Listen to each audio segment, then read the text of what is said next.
My name is Bill Forsyth. I'm from County Down. I'm part of a small committee called the Classics Charity Committee. We've been running for 16 years now, and here we are at the Slieve Donard Hotel in Newcastle, and we are staging our 16th annual event here inside the Chimney Suite, the most comfortable show that you will ever attend. We have exhibits here, a total of 45 vehicles on the floor and approximately 9 motorcycles on the stage. We are raising money as usual, as we always do, for cancer research, and every year we would collect an average of somewhere between £8,000 to £12,000 for cancer research. That's a fantastic show. It runs Friday, Saturday, Sunday.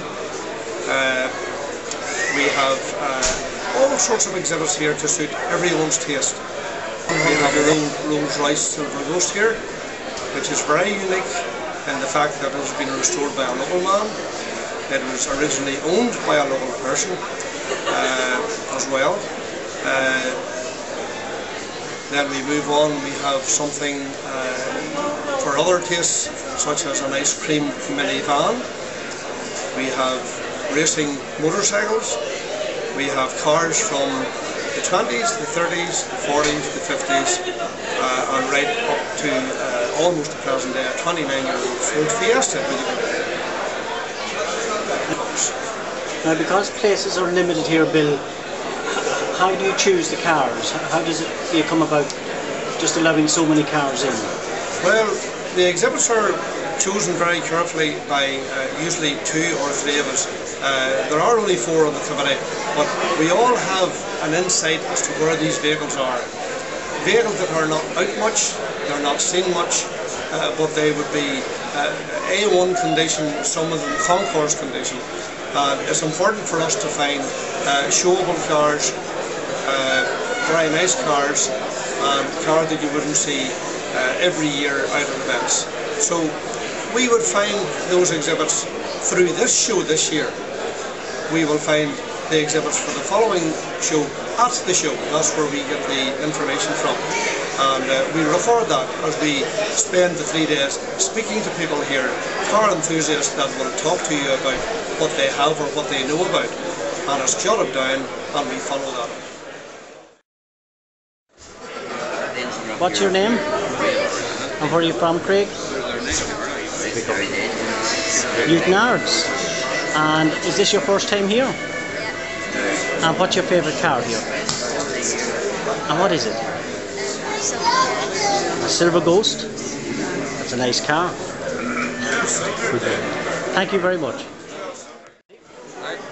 Okay, well, I'm James Black and this is my Rolls-Royce 1910 Silver Ghost. Its first owner was the Marchioness of Downshire, Hillsborough, and she had it while she lived in England, in the north of England. The car came to me from California 4 years ago, and we took the last few years restoring it. We built it ourselves, virtually all the work that has been done on this car has been done within Northern Ireland. Yeah. Apart from the upholstery is from Scotland. Features like the side lamp lenses, for example, were made by Tyrone Crystal.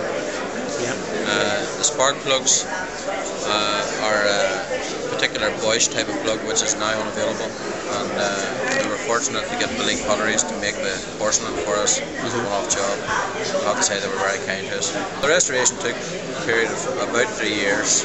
The chassis work, we started off, stripped the chassis right to its bare frame, repaired the chassis, made the chassis right, painted it, rebuilt the engine, new pistons, bearings, valves, everything was done. Gearbox was rebuilt, new bearings, everything in it. Back axle, front axle, and then the components were bolted together and final painting done prior to the building of the body, which is a body style known as Bois de Belge, which means King of the Belgians. It was a style made popular at that period. From about 1906 to about 1912, that would have been the standard touring car configuration.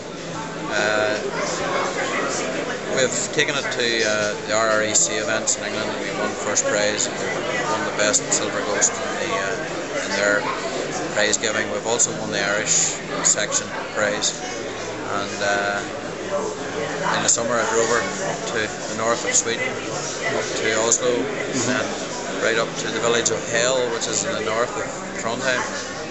My wife always told me to go to hell, so I did, and we had 5,000 miles trouble free. It's hard.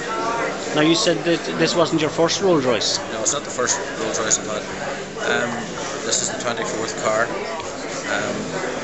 They've all been restored by myself to a greater or lesser degree, and now I actually do it professionally for other people.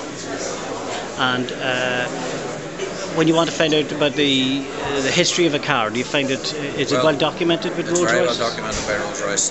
These cars were of necessity bought by relatively wealthy people when they were new, and consequently, you know, the list of owners of Silver Ghost reads like a sort of rose gallery of the very, very wealthy, and sometimes the very criminal, because anybody with money obviously could buy one of these cars. I mean, for example, this car when it was new in its chassis form was about £2,500, and then a body made it cost you another 500 or so. So we're talking about a £3,000 car. And these are the days when, you know, £3,000 would bought you an enormous estate of land. So it was a hugely valuable car in its time. Certainly the man that worked on the car in the factory could never in his wildest dreams have ever imagined owning a car, never mind the car that he was building. And what about maintenance? Well, the maintenance, it's a very simple car. I mean, it requires very, very little, and you know, the technology of it's quite simple, but the workmanship is of the highest of standards, and you know, it takes no more to maintain this car than it would take to maintain a Ferguson tractor, for example. And for the thrifty of those out there, what kind of mileage are you getting to the gallon? She'll do anywhere between 10 and 12, maybe 13 miles to the gallon, which is no less than a Toyota Land Cruiser does, really. In my opinion, a wee bit more style. Yeah. Now, this car's been featured in the Irish Vintage Scene magazine. What can you say about that?